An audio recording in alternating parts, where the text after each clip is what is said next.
When you think back to Britain in the 60s, 70s and 80s, you don't just think of rain, red buses and pubs. You also think of cars.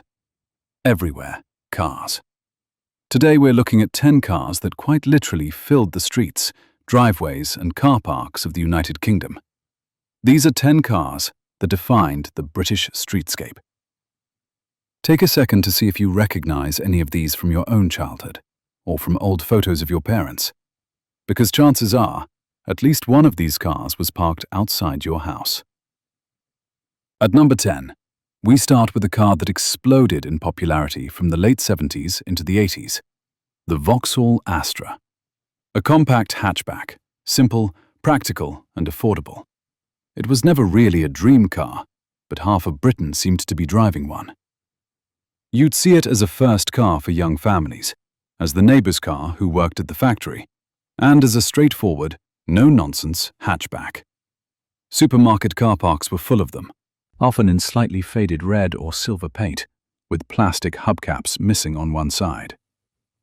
Number 9 is the Austin, later MG Metro. This was one of the go-to city cars of 1980s Britain. Compact, boxy, and perfectly suited to narrow streets and tight parking spots. For a lot of people, this was the car they learned to drive in. Cheap to buy, cheap to insure, and cheap to mess about with.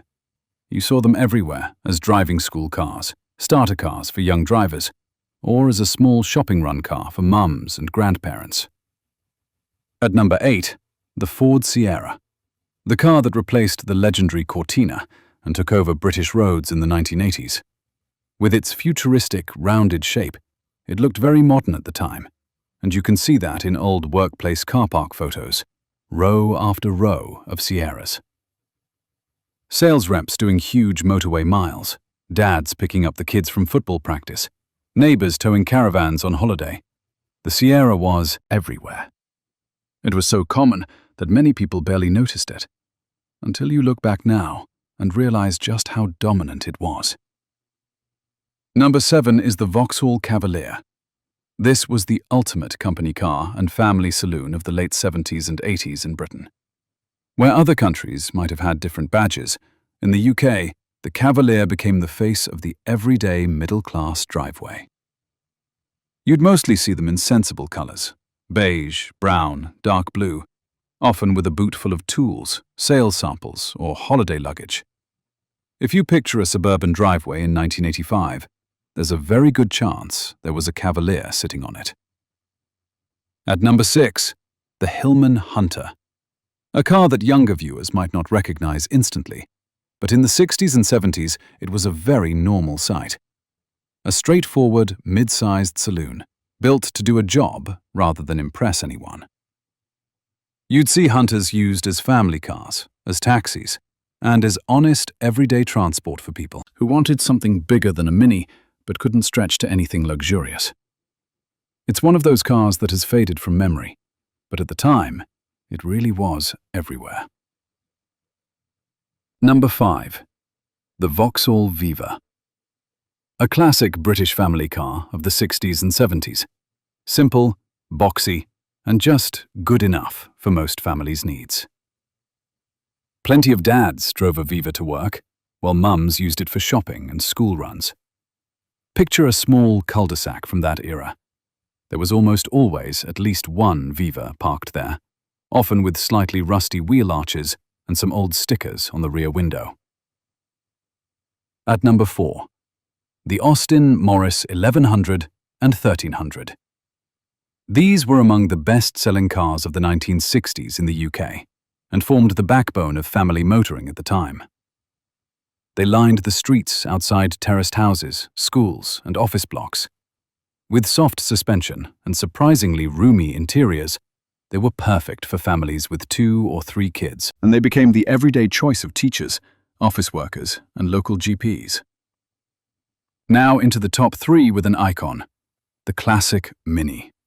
Not just a cult car, but originally the small, affordable car that everyone could own. In the 60s, 70s, and 80s, Minis were literally everywhere in Britain. They were squeezed into tight streets between pavements and front doors, crammed with kids and shopping bags, and later turned into cheap student cars. From hippies to grandmothers, the Mini was the ultimate people's car in British cities, and it went on to become a symbol of 1960s British culture. At number 2, the Ford Escort. From the late 60s, well into the 80s, the Escort was simply everywhere. It came as a saloon, an estate, and later as a hatchback, used by families, businesses, and even the police.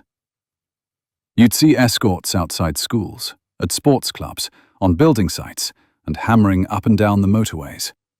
There were hot performance versions, filled teenagers' bedroom walls. But the real streetscape was shaped by the ordinary Escorts. Slightly worn, child seats in the back, and a glove box full of cassette tapes. And at number 1, there really could only be one car, the Ford Cortina. For years, it was Britain's best-selling car and the defining shape of the British streetscape in the 60s and 70s. Whether it was your dance car, the neighbours, the boss's company car, or the local builder's pride and joy, everyone knew someone with a Cortina. Long rows of them lined suburban streets, office car parks, pub car parks, and motorway services. If you look at almost any photo of a British street from that era, there's a huge chance a Cortina is lurking somewhere in the frame. These were 10 cars that once defined the everyday streets of Britain. Not all of them were poster heroes, but they lived on driveways, carried families, and became part of people's memories. Which one was parked outside your house or shows up in your old family photos? Let us know in the comments, and don't forget to subscribe for more nostalgic trips through forgotten streets and the cars that used to fill them.